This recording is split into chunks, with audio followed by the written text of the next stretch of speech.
사무엘상 13장 1절부터 15절 말씀인데 8절부터 15절 말씀까지 같이 합독하도록 하겠습니다.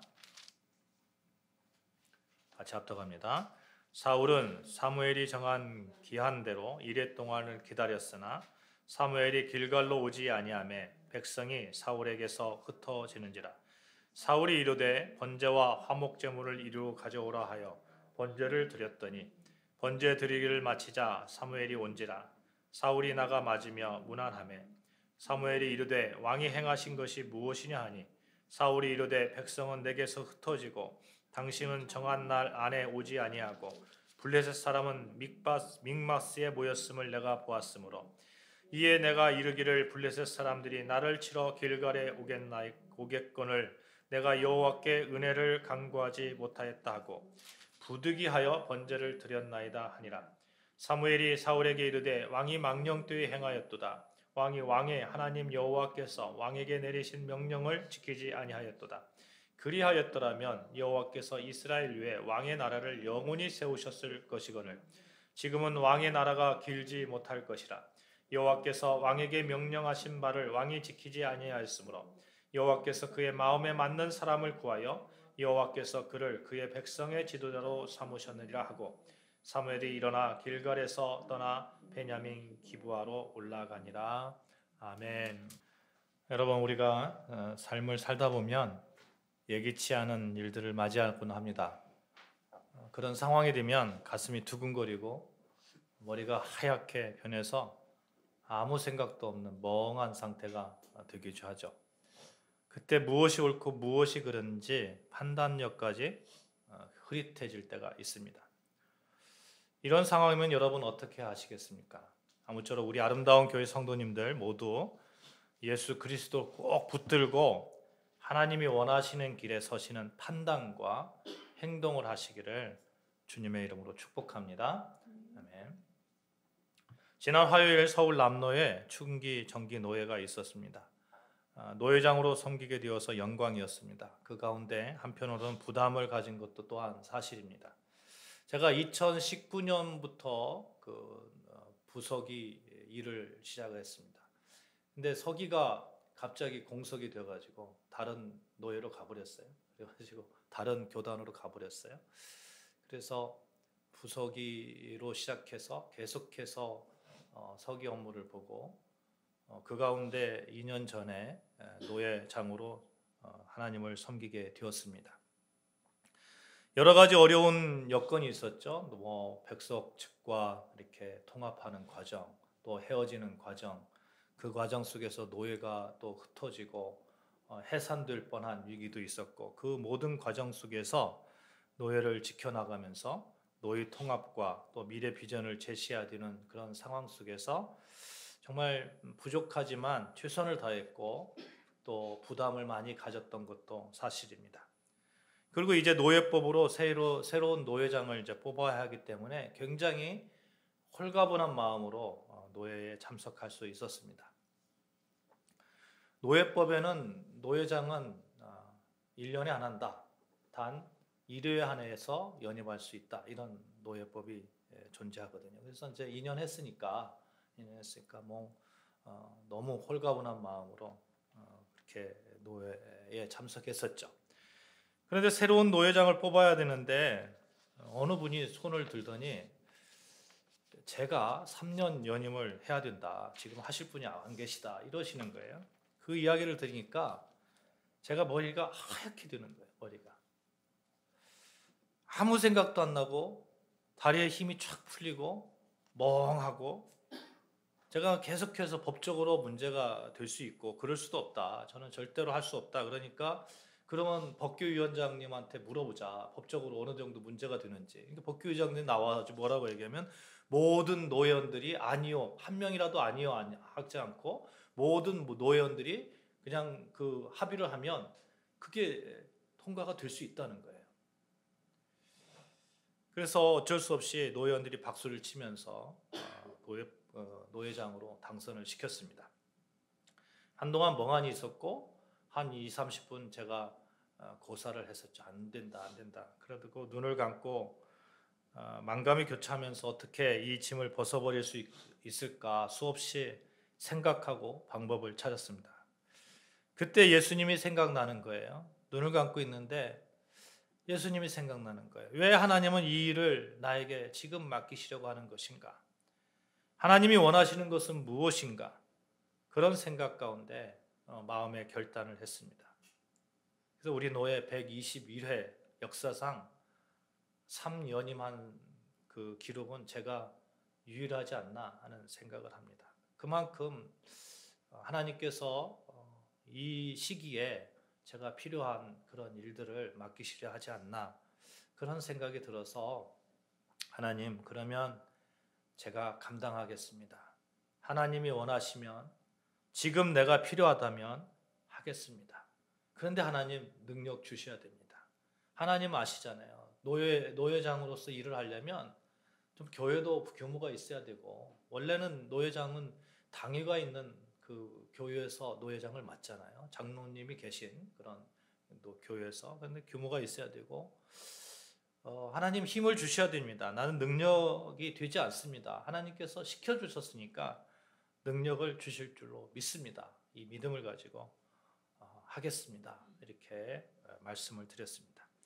그러면서 제가 목회하기 전에 어느 음악회에서 했던 찬양이 생각나는 거예요. 여러분 수십 년 전에 제가 CBS 열린음악회에 출연했을 때가 있었는데 그때 불렀던 찬양이 주님 내가 여기 있사오니 나를 받으소서라는 찬양입니다. 우리 한번 같이 찬양해 볼까요? 주보에 있습니다. 주님 내가 여기 있사오니 나를 보내소서 나의 마음 나의 몸 주께 드리오니 주 받으소서라는 찬양입니다.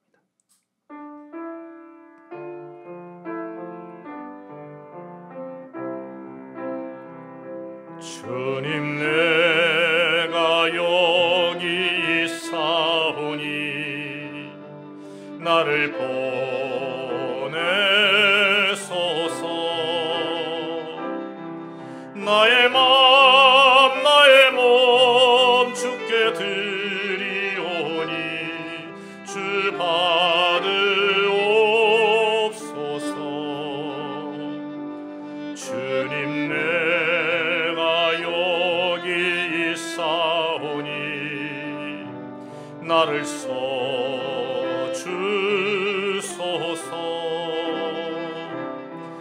가진 것 모두 다 주께 드리오니 주 받으옵소서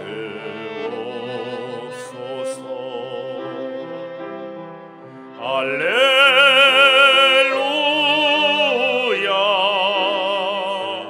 할렐루야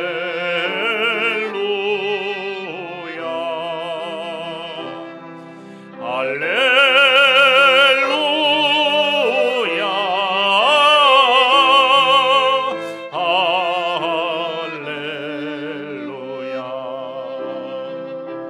나를 받으옵소서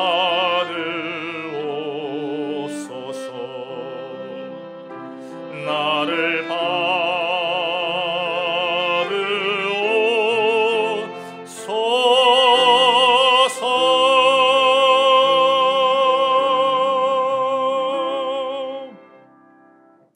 결단하고 나니까 찬양이 흘러나왔고 머리가 멍해질 때 하나님을 생각하고 예수 그리스도를 생각하고 교회를 생각하고 노예를 생각함에 감사했습니다. 이 결정이 하나님의 뜻에 합당한 결정이라고 믿습니다. 여러분 많이 도와주셔야 됩니다. 또 우리 아름다운 교회 또 내년 바로 1월 달에 신년 할애가 있는데 여러분 교회를 위해서 노예를 위해서 많이 기도해 주시기 바랍니다. 오늘 여러분과 함께 하고 싶은 말씀은 그것입니다. 머리가 하얗게 되어서 아무 생각이 안 나고 멍해질 때 급해서 어찌할 바를 모를 때 무엇이 옳고 그른지 판단이 서지 않을 때 우리는 어떻게 행동해야 될까 하는 것입니다. 사랑하는 여러분 그때마다 예수 그리스도를 바라보시기를 바랍니다. 그때마다 예수님 생각하시기를 바랍니다. 그러면 우리는 하나님의 뜻 안에서 하나님께서 주시는 도우심과 능력으로 넉넉하게 우리를 힘들게 했던 일들을 말끔히 걷어낼 수 있으리라 저는 확신합니다. 저는 지난 시간 우리 사무엘상 12장에 나온 사무엘의 고별 선교를 통해서 하나님을 왕으로 섬겨하는 이스라엘 백성들을 향한 사무엘의 끊임없는 기도의 다짐을 살펴보았습니다. 그러면서 우리도 기도하지 않는 죄라는 말씀의 제목을 가지고 정말 기도 생활 열심히 하자. 우리 하나님께서 맡기신 우리는 기도할 수 있는 그런 권한이 있고 의무가 있고 또 그러한 또 특권이 있다라는 말씀을 드렸습니다. 우리에게 특권이 있다는 것은 아무나 기도할 수 있다는 건 아닙니다. 아무나 기도해서 하나님께 효험이 있는 거 아니에요. 하나님께 들어주시는 거 아닙니다. 사랑하는 여러분, 여러분과 저 예수 그리스도를 통해서 얻어진 그 특권을 가지고 누군가를 위해서 기도해야 되는 겁니다. 그래서 사무엘은 자신이 이스라엘 향해서 나는 너희를 위하여 기도하기를 쉬는 죄를 범하지 아니하겠다 다짐했습니다. 그러면서 또한 이스라엘 백성에게 부탁한 말씀이 있어요. 그것이 무엇입니까? 사무엘상 12장 20절 말씀 한마디로 말씀하고 있는데 오직 너희의 마음을 다하여 여호와를 섬기라. 어떻게 하라고요? 마음을 다해서 섬기라는 거예요. 겉으로 섬기라는 건 아니에요. 마음을 다해서 온 마음을 다해서 여호와를 섬겨야 된다. 겉으로 교회 다니고 겉으로 예배드리고 겉으로 내가 예수 믿어 이게 아니고 마음을 다해서 여호와 하나님을 섬겨라. 사무엘상 12장 14절 15절 말씀 같이 한번 다시 읽어보겠습니다. 봉독하겠습니다. 시작. 너희가 만일 여호와를 경외하여 그를 섬기며 그의 목소리를 듣고 여호와의 명령을 거역하지 아니하며 또 너희와 너희를 다스리는 왕이 너희의 하나님 여호와를 따르면 좋겠지만은 너희가 만일 여호와의 목소리를 듣지 아니하고 여호와의 명령을 거역하면 여호와의 손이 너희의 족상들을 치신 것 같이 너희를 치실 것이라. 이런 사무엘의 신신당부에도 불구하고 아니나 다를까 일이 터지고 말았습니다. 사무엘이 걱정하던 그런 일이 터지고 만 것이죠. 오늘 우리가 읽은 본문이 바로 그런 내용입니다. 당시 이스라엘은 블레셋의 실질적인 그런 영향력 아래에 있었습니다. 이스라엘 영토 안에 블레셋 수비대가 있었단 말이에요. 3절에 보면 요나단이 게바에 있는 블레셋 사람의 수비대를 침해 이렇게 말씀합니다. 그러니까 게바라는 곳은 예루살렘 여호수아 21장에 보면 원래 베냐민 지파에게 분배된 땅이에요. 베냐민 지파. 그런데 그 제사장 지파인 레위 지파를 위해서 베냐민 지파가 내놓은 땅입니다. 이곳에 지금 블레셋 사람들이 수비대가 거기에 거주하고 있는 거예요. 지키고 있는 거예요. 약속의 땅입니다. 제사장 땅이에요. 제사장들이 지금 살고 있는 그런 곳입니다. 19절 보면 그때 이스라엘의 온 땅에 철공이 없으니 이는 블레셋 사람들이 말하기를 히브리 사람이 칼이나 창을 만들까 두렵다 하였습니다. 그러면 무슨 얘기입니까? 철공이란 대장장이를 말합니다. 대장장이. 이스라엘에 철을 다루는 기술이 없다는 거예요. 대장장이가 없다는 것은 무기를 만들 수 있는 그런 기술이 약하다는 것입니다. 동으로 싸워야 돼요. 동으로. 당시 이스라엘 동을 가지고 이렇게 했단 말이에요. 그러면 블레셋 사람들의 입장에서는 그러면 대장장이 철을 가공할 수 있는 그런 기술을 전수할까요? 안 할까요? 안 합니다. 안 합니다. 이유가 있어요. 이유가 분명하게 적혀 있습니다. 칼이나 창을 만들까 두렵다. 칼이나 창을 만들까 두렵다. 허락할 리가 만무합니다. 대장자의 일은 무기를 생산할 수 있는 원천 기술이기 때문에 그렇습니다. 그러니까 무슨 얘기입니까? 정책적인 간섭을 하고 있다 이런 얘기예요. 정책적인 간섭을. 블레셋이 지금 이스라엘에 지금 우리나라는 정책적인 간섭을 받고 있습니까? 안 받고 있습니까? 제가 보기에는 암암리에 받고 있는 것 같아요. 북한은 어떻습니까? 암암리에 받고 있는 것 같습니다. 세계 질서가 지금 새롭게 이렇게 재편되는데 정말 힘 있는 사람이 힘 없는 사람을 이렇게 간섭하고 이렇게 그런 상황들이 지금 새로운 세계 질서가 그렇게 형성되고 있잖아요. 이렇게 되니까 사울은 지금 어떤 상태입니까? 사울은 자기가 왕이 되었잖아요. 왕이. 그러니까 뭔가 일을 저질러야 되겠다 하는 생각이 드는 겁니다. 자신이 왕인데 이렇게 힘없이 계속 끌려다니기만 할 수는 없는 것 같아요. 강력한 국가를 만들기 위해서 결단을 해야 했습니다. 그때가 사울이 왕이 된 지 2년째입니다. 사울이 블레셋과 이렇게 전쟁을 일으킵니다. 3절에 보시면 요나단이 게바에 있는 블레셋 사람의 수비대를 치매 블레셋 사람이 이를 두던지라. 5절에 보시면 블레셋 사람들이 이스라엘과 싸우려고 모였는데 병거가 3만이요 마병이 6천 명이요 백성은 해변에 모래같이 많더라. 그들이 올라와 베다원 동쪽 믹마스에 진침해. 지금 이스라엘이 어떤 상태입니까? 대장장이도 없는 상태예요. 전력으로 블레셋과 싸울 수 있는 그런 상태가 아닙니다. 이스라엘 군대는 철로 만든 칼도 없었고 창도 없었습니다. 다만 지휘자였던 사울 왕과 요나단만 겨우 그렇게 철로 가진 그런 무장을 할 수 있었습니다. 22절에 보면 사울의 날에 사울과 요나단과 함께 한 백성의 손에는 칼이나 창이 없고 오직 사울과 그의 아들 요나단에게만 있었더라. 칼이나 창이 누구에게 있었다고요?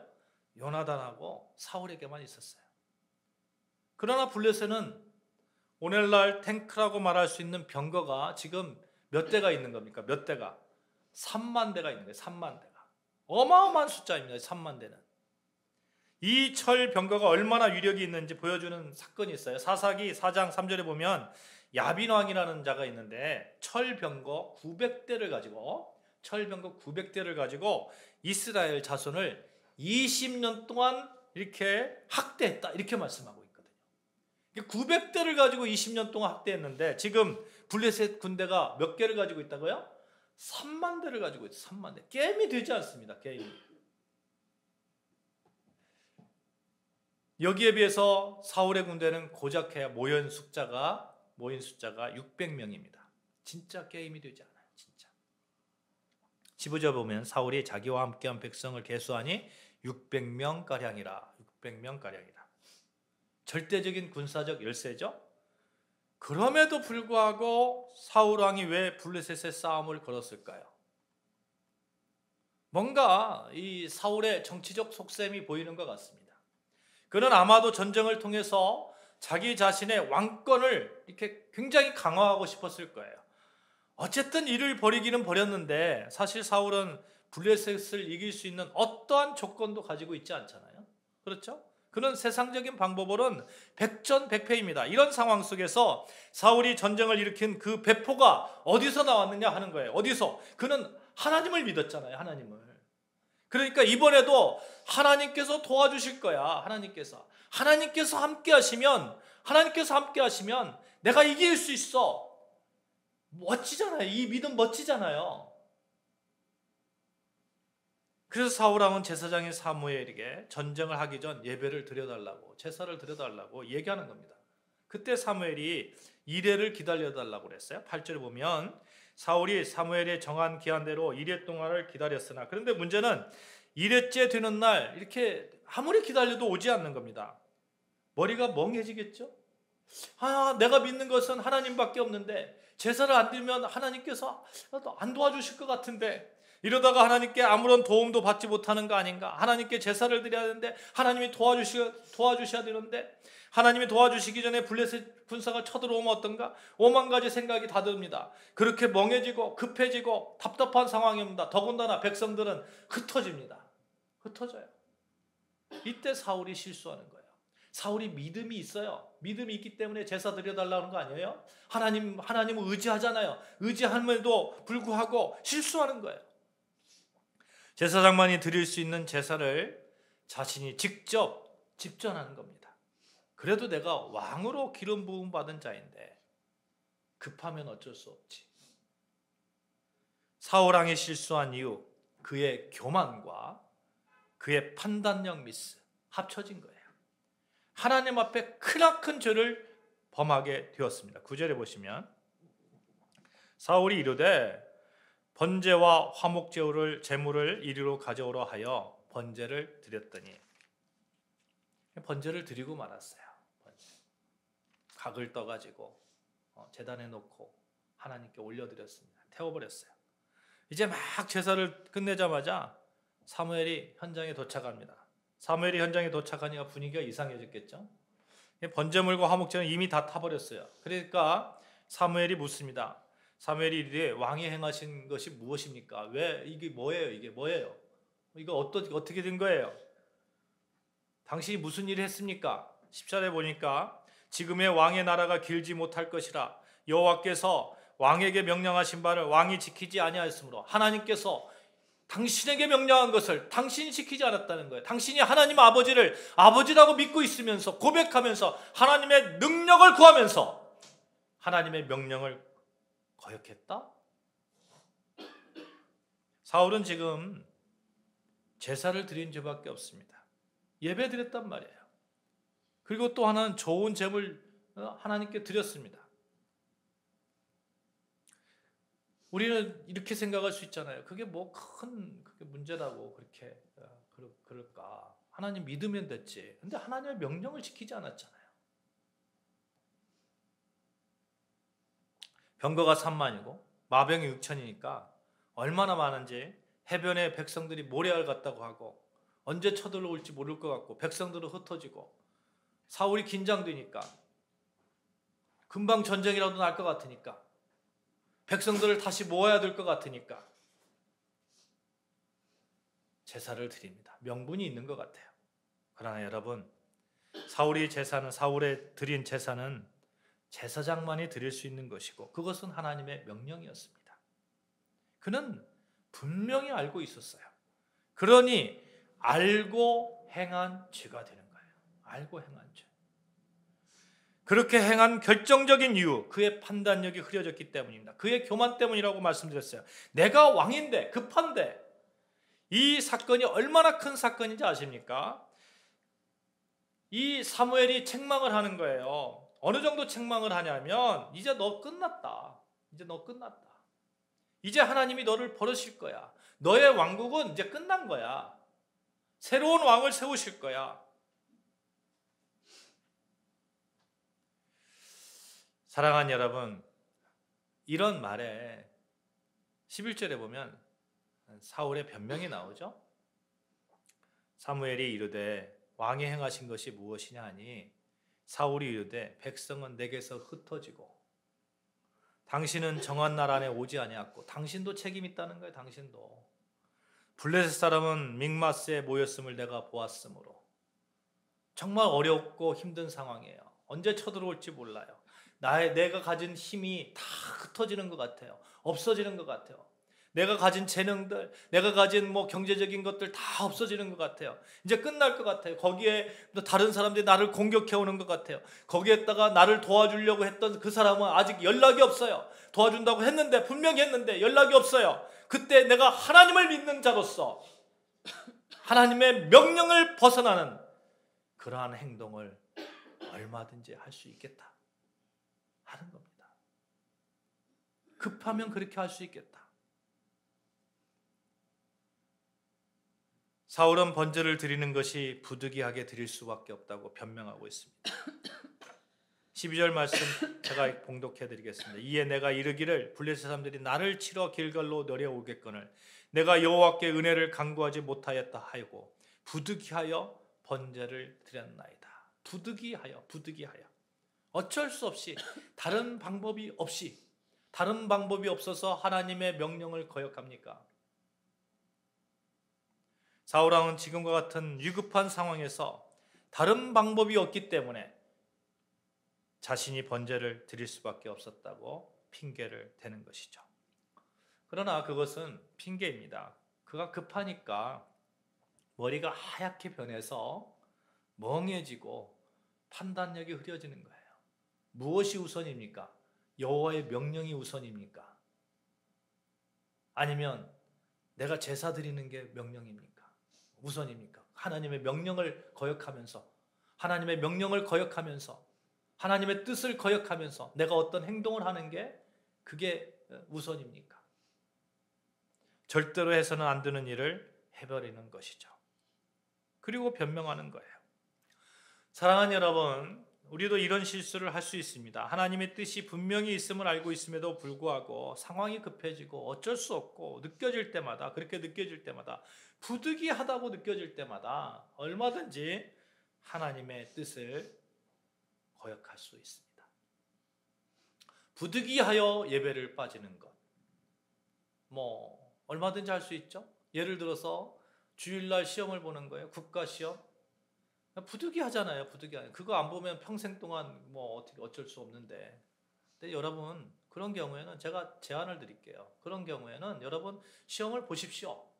시험을 보시고 예배를 참석하십시오. 얼마나 잘 돼 있습니까? 요즘 인터넷으로도 되고 뭐 어느 교회를 가더라도 뭐 9시 예배, 7시 예배, 11시에 시험을 보면 7시 예배 참석하면 되잖아요. 밤 예배 참석하면 되잖아요. 근데 꼭 그때 나는 그때 뭐 시험을 봐야 되니까 예배 빠진다 이렇게 변명을 하더라고요. 아니에요. 얼마든지 잘 돼 있어요. 얼마든지. 하나님의 명령을 정말 온전히 지킬 수 있는 그 길이 얼마든지 널려 있다는 거예요. 나중에 보면 믿음의 길에서 멀리 떨어져 있는 모습 우리가 그거 발견해서는 안 되겠잖아요.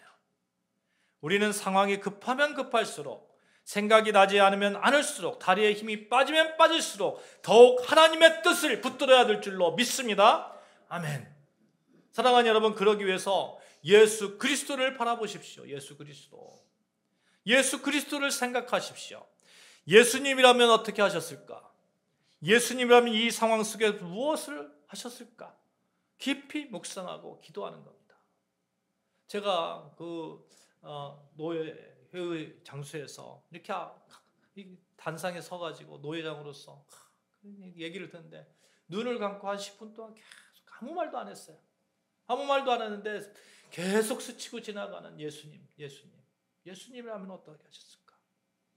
히브리서 12장 2절 말씀입니다. 믿음의 주요 또 온전하게 하시는 이인 예수를 바라보자.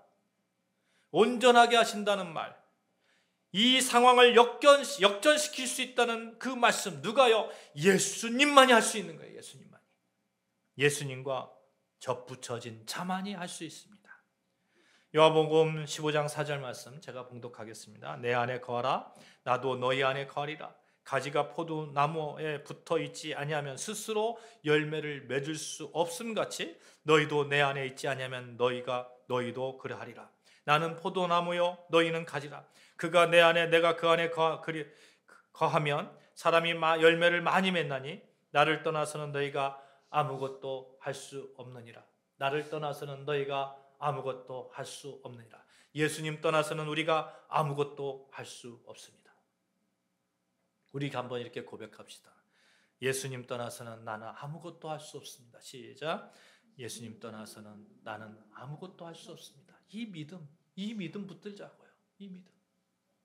급하면 급할수록, 상황이 어려우면 어려울수록, 다리에 힘이 하나도 없으면 없을수록, 생각지도 못한 일에서 당황할 때가 있으면 있을수록 그때 예수님 떠나서는 나는 아무것도 할 수 없습니다. 예수님 나에게 지혜를 주시옵소서. 예수님 나 붙들어 주시옵소서. 예수 그리스도를 붙듭니다. 사랑하는 여러분, 사울은 이것에 실패한 것입니다. 하나님의 뜻이 무엇인가? 실패한 거예요.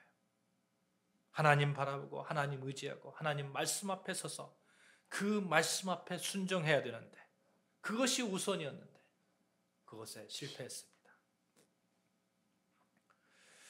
먼저 하나님 바라봅시다. 막막할 때 예수님 바라봅시다. 우리의 사방이 우겨쌈을 당하고 앞뒤가 꽉 막혀서 어느 곳에서 길이 보이지 않을 때 우리는 더욱더욱 예수님 바라봅시다. 그곳에 해답이 있기 때문에 그렇습니다. 내 짐을 여호와께 맡기라. 그가 너를 붙드시고 의인의 요동함을 영원히 허락하지 아니하시리라. 너의 길을 여호와께 맡기라. 저를 의지하면 저가 이루시고. 하나님은 언제나 우리를 위하시는 분이십니다. 독생자까지 주신 우리 하나님이시잖아요. 당한스러운 일을 당할 때 그때 예수님 더욱 바라보아서 하나님의 능력으로 풍성한 열매를 많이 맺는 여러분과 저 우리 아름다운 교회 되어지기를 주님의 이름으로 축원합니다. 아멘. 기도하시겠습니다. 하나님 아버지,